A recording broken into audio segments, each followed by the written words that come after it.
ನಮಸ್ಕಾರ ವೀಕ್ಷಕರೇ, welcome to Padma's food to place. ಬರ್ರಿ ನಾವು ಇವತ್ತು ಹೆಸರು ಬೇಳೆ ಪಡ್ಡು ಹೆಂಗೆ ಮಾಡೋದು ಅಂತ ನೋಡ್ಕೊಂಡು ಬರೋಣ.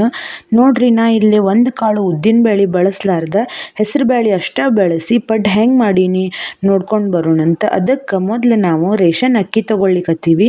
3 ಕಪ್ ಆಗುವಷ್ಟು ರೇಷನ್ ಅಕ್ಕಿ ತೊಗೊಂಡಿನಿ. 3 ಕಪ್ ಆಗುವಷ್ಟು ರೇಷನ್ ಅಕ್ಕಿಗೆ 3/4 ಕಪ್ ಆಗುವಷ್ಟು ಹೆಸರು ಬೇಳೆ ತೊಗೊಳ್ಳಿಕತ್ತೀನಿ. ನೀವು ಯಾವ ಅಳತಿ ಒಳಗೆ ಅಕ್ಕಿ ತೊಗೋತೀರಿ ಆ ಅಳತಿ ಒಳಗೆ 3/4 ಕಪ್ ಆಗುವಷ್ಟು ಹೆಸರು ಬೇಳೆ ಹಾಕೋಬೇಕು.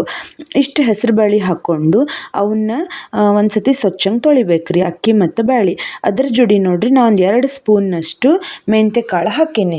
ಇವಿಷ್ಟು ಮೂರು ಎಲ್ಲ ಇಷ್ಟು ಪ್ರಮಾಣ ಒಳಗೆ ತೊಗೊಂಡು ಒಂದ್ಸತಿ ಸ್ವಚ್ಛಂಗೆ ತೊಳ್ಕೊಬೇಕು. ತೊಳ್ಕೊಂಡಾದ್ಮೇಲೆ ಇದಕ್ಕೆ ಇನ್ನೂ 2 ಇಂಗ್ರೀಡಿಯೆಂಟ್ಸ್ ಹಾಕೋದದ. ಏನವು ಇಂಗ್ರೀಡಿಯೆಂಟ್ಸು ಅಂಥೇಳಿ ನೋಡ್ಕೊಂಡು ಬರೋಣ ಬರ್ರಿ. ನೋಡ್ರಿ, ನಾ ಎಲ್ಲ ಮೆಂತ್ಯ ಹಾಕಿದೆ. ಮೆಂತ್ಯ ಹಾಕಿ ಈಗ ತೊಳೆದಿಟ್ಟೆ. ಈಗ ಇದಕ್ಕೆ ಫುಲ್ ನೀರು ಹಾಕಬೇಕು. ಫುಲ್ ನೀರು ಹಾಕಿ 1/3 ಕಪ್ ಅಥವಾ ನಿಮ್ಮ ಮನೆಯೊಳಗೆ ಯಾವ ಬಟ್ಲ ಸಣ್ಣ ಬಟ್ಲದಲ್ಲೇ ಸಾಬುದಾನಿ ಹಾಕಬೇಕ್ರಿ. ಸಾಬುದಾನಿ ಹಾಕೋದ್ರಿಂದ ಭಾರಿ ಮಸ್ತ್ ಬರ್ತಾವೆ, ಪಡ್ಡಾಗಲಿ ದೋಸೆ ಆಗಲಿ. ಅದ್ರ ಜೋಡಿ ಚಲೋ ತಂಗ ಕಲರ್ ಬರ್ಲಂತ ನಾನು ಕಡ್ಲಿಬ್ಯಾಳಿ ತೊಗೊಳ್ಳಿಕತ್ತೀನಿ. ಇದು ಅಷ್ಟೇ ರೀ, ಒಂದು ಸಣ್ಣ ಕಪ್ಲೆ ಹಾಕಿದ್ರೆ ಸಾಕು. ಇವಿಷ್ಟು ನೆನೆದ ಮೇಲೆ ನಾನು ಇದನ್ನು ಮಿಕ್ಸರಿಗೆ ಹಾಕ್ಕೊಳ್ಳಿಕತ್ತೀನಿ. ಮಿಕ್ಸರ್ಗೆ ಹಾಕುವಾಗೂ ಅಷ್ಟೇ ರೀ, ಇದಕ್ಕೆ ಚುರುಮುರಿ ಹಾಕಬೇಕು. 1.5 ಗ್ಲಾಸ್ನಷ್ಟು ನಾ ಇಲ್ಲೇ ಚುರುಮುರಿ ತೊಗೊಂಡಿನಿ. ಒಟ್ಟು ನೋಡ್ರಿ, 3 ಕಪ್ ಅಕ್ಕಿ, 3/4 ಕಪ್ ಹೆಸರು ಬೇಳೆ, 1.5 ಕಪ್ನಷ್ಟು ಇದು ಏನಂದ್ರೆ ಚುರುಮುರಿ. ಇವಿಷ್ಟು ತೊಗೊಂಡು ಸ್ವಚ್ಛಂಗೆ ತೊಳೆದು ಮಿಕ್ಸರ್ಗೆ ಹಾಕಬೇಕ್ರಿ. ಹಿಟ್ಟು ಮಿಕ್ಸರ್ಗೆ ಹಾಕಿ ಒಂದು 7-8 ತಾಸು ನೆನೆಲಿಕ್ಕೆ ಬಿಡಬೇಕು. 7-8 ತಾಸು ನೆನೆಲಿಕ್ಕೆ ಬಿಟ್ಟ ಮೇಲೆ ಹಿಟ್ಟು ಎಷ್ಟು ಮಸ್ತ್ ಬಂದಿರ್ತದ ನೋಡ್ಕೊಂಡು ಬರೋಣ ಬರ್ರಿ. ನೋಡ್ರಿ, ಇಲ್ಲೇ ಒಂದು 8 ತಾಸು ಆಯ್ತು. ಹಿಟ್ಟು ಎಷ್ಟು ಚಲೋ ಬಂದದ, ಉಬ್ಬ್ಯದ ಮಸ್ತಾಗಿ ಬಂದದ್ರಿ. ಇದ್ರೊಳಗೆ ನಾವು ಹೆಸರು ಬೇಳೆ ಹಾಕಿವಂಥೇಳಿ ಗೊತ್ತೂ ಆಗೋದಿಲ್ಲ ನೋಡ್ರಿ, ಅಷ್ಟು ಮಸ್ತ್ ಬಂದದ ಹಿಟ್ಟು. ಆ್ಯಕ್ಚುಲಿ ಇದನ್ನು ಬೆಳಿಗ್ಗೆ ರುಬ್ಬಿಟ್ಟಿದ್ದು, ಸಂಜೆಗೆ ಅಷ್ಟೊತ್ತಿಗೆ ಇದು ಹಿಂಗೆ ಹಿಟ್ಟು ನೆಂದ್ಬಿಟ್ಟಿತ್ತು ನೋಡ್ರಿ. ಇದಕ್ಕೆ ಸ್ವಲ್ಪ ಉಪ್ಪು ಹಾಕಿ ಚಲೋ ತಂಗ ತಿರುಗಿಸ್ಬೇಕು. ಹಿಟ್ಟು ಬಹಳ ಗಟ್ಟಿ ಇರಬಾರ್ದು. ಕೆಲವೊಬ್ರು ಅನ್ಕೋತಾರ ಪಡ್ಡಿಗೆ ಹಿಟ್ಟು ಗಟ್ಟಿ ಇರ್ಬೇಕಂಥೇಳಿ.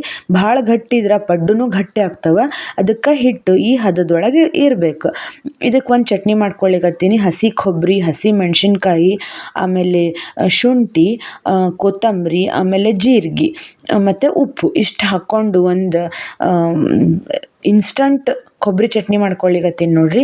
ಇದ್ರ ಜೋಡಿ 1 ಸ್ಪೂನ್ ಆಗುವಷ್ಟು ನಾನು ಪುಟಾಣಿ ಹಿಟ್ಟು ಹಾಕೀನಿ. ಪುಟಾಣಿ ಹಿಟ್ಟು ಹಾಕೋದ್ರಿಂದ ಚಟ್ನಿದ ಬೈಂಡಿಂಗ್ ಮಸ್ತ್ ಬರ್ತದ್ರಿ, ಮತ್ತು ರುಚಿನೂ ಒಂಥರ ಬೇರೆ ಬರ್ತದೆ. ಅದಕ್ಕೆ ನಾನು 1 ಸ್ಪೂನ್ ಪುಟಾಣಿ ಹಿಟ್ಟು ಹಾಕಿದ್ದೆ.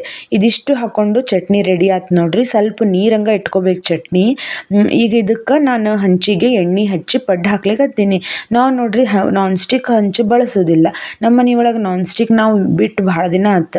ಇದು ಬ್ಲೀಡಿಂಗ್ ಅಂತಾರಲ್ರಿ, ಅಂಥ ಹಂಚು ಭಾರಿ ಮಸ್ತ್ ಬರ್ತಾವ್ರಿ ಇದ್ರಾಗ ಪಡ್ಡು. ಒಂದ್ಸತಿ ಚಲೋ ತಂಗ ಆದ್ರೆ ಆಯ್ತು, ಪಡ್ಡು ಮಾತ್ರ ಮಸ್ತ್ ಬರ್ತಾವ್ರಿ. ಇದಕ್ಕೆ ನೋಡ್ರಿ, ಕಲರ್ ಎಷ್ಟು ಮಸ್ತ್ ಬಂದಾವ ನಮ್ಮ ಪಡ್ಡಿನ್ನು. ಇದ್ರೊಳಗೆ ಉದ್ದಿನ ಬೇಳೆ ಒಂದು ಕಾಳಿಲ್ಲ ಅಂತ ಹೇಳಿ ಯಾರಿಗಾರ ಅನ್ನಿಸ್ತದ ನೋಡ್ರಿ. ಉದ್ದಿನ ಬೇಳೆ ಹಾಕಿ ನಾವು ಮಾಡಿದ್ರಕ್ಕಿಂತನೂ ಮಸ್ತ್ ಬಂದಾವ ಪಡ್ಡು. ರುಚಿನೂ ಹಂಗರಿ, ಭಾರಿ ಮಸ್ತ್ ರುಚಿ ಅನ್ನಿಸ್ತಾವ ಇಂಥ ಪಡ್ಡು. ನೀವು ಒಮ್ಮೆ ಮನೆ ಒಳಗೆ ಉದ್ದಿನ ಬೇಳೆ ಬಿಟ್ಟು ಹಿಂಗೆ ಮಾಡಿ ನೋಡ್ರಿ. ಆ್ಯಕ್ಚುಲಿ ಉದ್ದಿನ ಬೇಳೆಕ್ಕಿಂತ ಹೆಸರು ಬೇಳೆ ಆರೋಗ್ಯ ರೀತಿಯಿಂದ ಭಾಳ ಒಳ್ಳೆಯದು. ಹೆಸರು ಬೇಳೆ ಹಾಕಿ ಮಾಡೋದ್ರಿಂದ ಏನು ನಮಗೆ ಬಾಡ್ಸಂಗೂ ಇಲ್ಲ, ವಾತ ಹಂಗೇನೂ ಆಗೋದೂ ಇಲ್ಲ. ನೋಡ್ರಿ ಎಷ್ಟು ಮಸ್ತ್ ಬಂದಾವ. ಈಗ ನಿಮ್ಗೆ ಕಟ್ ಮಾಡಿ ತೋರಿಸ್ತೀನಿ ಪಡ್ಡು. ಒಳಗೆ ಎಷ್ಟು ಇದು ಬಂದಾವ, ಫ್ಲಫಿಯಾಗಿ ಬಂದದ ನೋಡ್ರಿ ಪಡ್ಡು. ಇಲ್ಲಿ ನೋಡ್ರಿ, ಹತ್ತಿ ಹಂಗೆ ಎಷ್ಟು ಸ್ಮೂತ್ ಆಗ್ಯದ ನೋಡ್ರಿ ಪಡ್ಡು. ಭಾರಿ ರುಚಿ ಅನ್ನಿಸ್ತಾವ. ನೀವು ಒಮ್ಮೆ ಮಾಡಿ ನೋಡ್ರಿ. ಬಿಸಿ ಬಿಸಿ ಚಹಾ ಜೋಡಿ ಪಡ್ಡು ಚಟ್ನಿ ತಿಂದು ನೋಡ್ರಿ, ನಮಗೆ ಕಮೆಂಟ್ ಮಾಡಿ ತಿಳಿಸ್ರಿ.